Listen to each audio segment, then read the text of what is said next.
My name is Sandy Jacobson and I head RLE.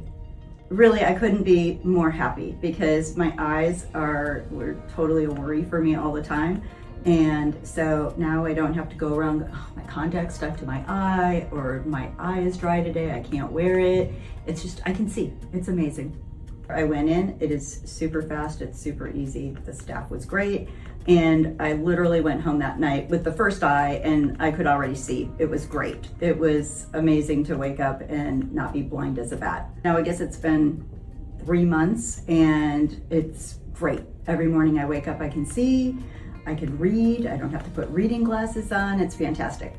I think doing it elective when I did now versus waiting until I was older made a difference because I think my recovery time was faster. And also I think leading up to it, I was trying to exercise and do all the right things and just be healthier going into it.